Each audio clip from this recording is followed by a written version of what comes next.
জামাতের কাপড় খুঁড়তে খুলি ফেলবো।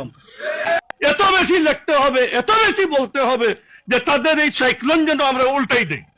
আসসালামু আলাইকুম প্রিয় দেশবাসী, আমরা ছোটবেলা থেকে একটা কথা শুনে আসছি, মানুষ যখন বয়স 60-এর উপরে চলে যায় তখন আগের আক্কল এবং জ্ঞান বুদ্ধি কিছুই থাকে না।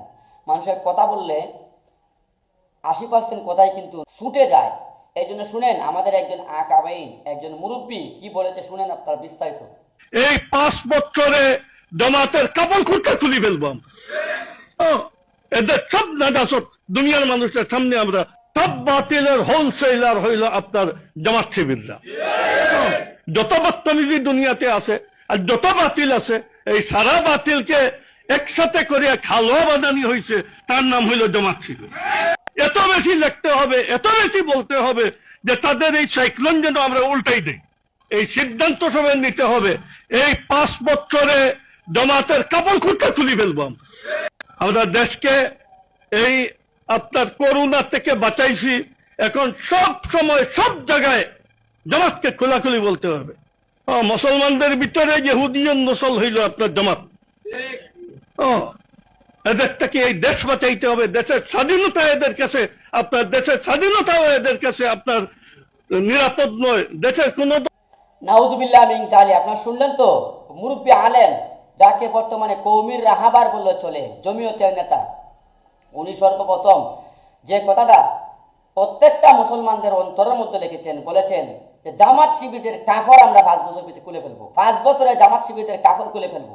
এবার বলুন, কাফর খোলা কি মুসলমানদের কাজ না শয়তানের কাজ? আল্লাহ তাআলা আদম আলাইহিস সালামকে হুকুম দিয়েছিলেন, এ আদম তুমি এই গাছের ফল খেয়ে না এবং তার কাছে যেও না। শয়তান ঢুকে দিয়ে বেহেশতের মধ্যে ওনাদেরকে ধোঁকা দিয়ে ওই গাছের ফল খাওয়াইছিল, আর খাওয়ার সাথে সাথে কিন্তু কাফর খুলে গিয়েছিল আদম এবং হাওয়া আলাইহিস সালামের। এই কাজটা কিন্তু শয়তানের কাজ, মানুষের কাজ হতে পারে না। কখনো কোনো সৎ জ্ঞানে, সুস্থ জ্ঞানে কোনোদিন একজন মানুষ হয়ে, একজন মুসলমান ইমানদার হয়ে কোনোদিন অন্য একজন মুসলমানকে বলতে পারে না কাফর খুলে ফেলবে। 2 নম্বর পয়েন্ট যে কথাটা বলছেন, সব বাতিলের হুম হলো একমাত্র জামাত এবং শিবির। মানে জামাত শিবিরের মাথা চেঞ্জ তাদের এত নষ্ট হয়ে গেছে, নাম শুনলে শুনেন সব সময় এত চেঞ্জ নষ্ট হয়ে গেছে।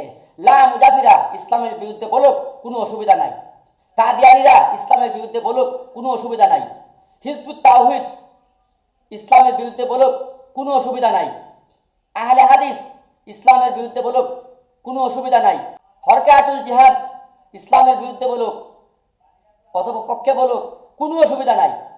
কিন্তু যেই মাত্র জামাত ইসলাম কোনো কথা বলেছে, তাই নিয়ে মাথার মধ্যে হেডেক করে যায়, স্টক করার মতন যোগ্যতা প্রয়োজন হয়ে যায়। এটা কি কারণ?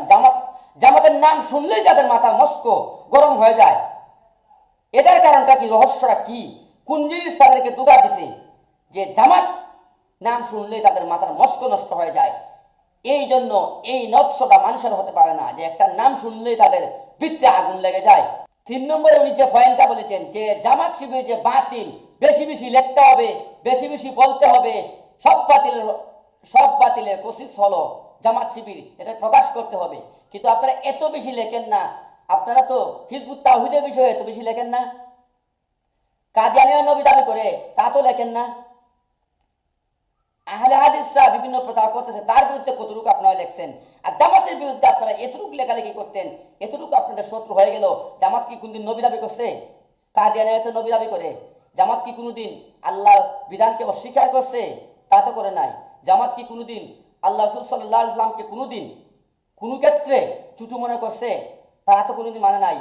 জামাত কি কোনোদিন মুখে প্রকাশ করে অনেক অনেক মানে শুনি যে জামাত ইসলাম নাকি সাহাবায়ে কেরামদের নাকি যে সত্যের মাপকাঠি মানে না, এইরকম প্রকাশিত কোন জামাতের কোন কর্মী বা জামাতের কোন নেতা এরকম কি বলছে আমরা সাহাবায়ে কেরাম মানি না? সাহাবায়ে কেরামের ব্যাপারে আল্লাহর কোরআনে সার্টিফিকেট আছে, রাদিয়াল্লাহু আনহু ওয়া রাদু আনহু যালিকা লিমান খাশিয়া রাব্বা। সাহাবায়ে কেরাম হলেন সত্যের মাপকাঠি, আল্লাহ মাপ করে দিয়েছেন যাদেরকে। সমস্ত সাহাবায়ে কেরামের ব্যাপারে আল্লাহর কোরআনের সার্টিফিকেট আছে। আর রাসূল হলেন রাহমাতুল লিল আলামিন, যাকে আল্লাহ তো রহমত দিয়ে আল্লাহ প্রেরিতই করেছিলেন, যার আগে এবং পরে তার কোনো গুনাহ ছিল না। এটা বিশ্বাস করতে হবে, একই আনতে হবে। কিন্তু আজকে আমাদেরকে বলা হয় যে জামাতের নাম শুনলে সব বাতিলের মূল।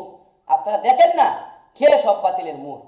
আরেকটা বিষয় হলো উনি বলছেন মুসলমানদের মধ্যে সবচেয়ে জামাত শিবির হলো ইহুদিদের হলক, মুসলমানদের মধ্যে জামাত শিবির হলেন ইহুদিদের হলক, কিন্তু গ্লাম মুজাহিদের কথা একথা বলেন নাই, আহলে হাদিসের কথা একথা বলেন নাই, হরকাতুল জিহাদের কথা বলেন নাই। জামাত নামে কথা বললেই ইহুদিদের এজেন্ডা হয়ে যায়, ইহুদিদের হলক হয়ে যায়।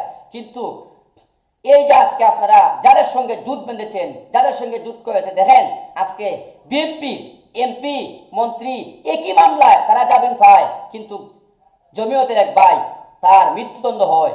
এবং আজকে কওমি মাদ্রাসার জন্য আপনারা লাফালাফি হয়েছেন, কওমি মাদ্রাসা, কিন্তু আজকে যাদের সঙ্গে গেছেন এদের এক নেত্রী বলে কওমি হলো গোষ্ঠী, এই গোষ্ঠীর জন্য কোনো বরাদ্দ দেওয়া হবে না।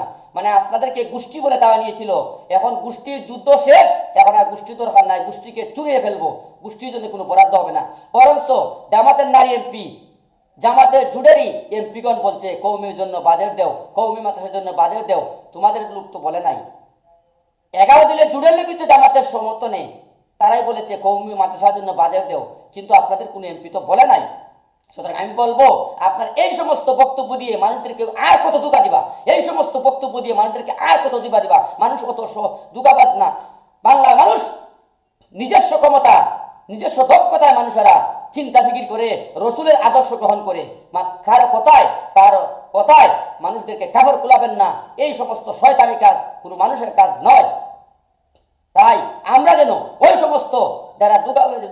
সমস্ত বয়স্ক মানুষেরা যারা কথা বলে তাদের কথা 80% কিন্তু ঠিক থাকে না, আমরা ওই দিকে কান না দিয়ে আল্লাহ এবং আল্লাহ রাসূলের প্রতি মহব্বত করি এবং আল্লাহর জমিনে আল্লাহর দ্বীন প্রতিষ্ঠার জন্য কাজ করি। সবাই ভালো থাকুন, সুস্থ থাকুন।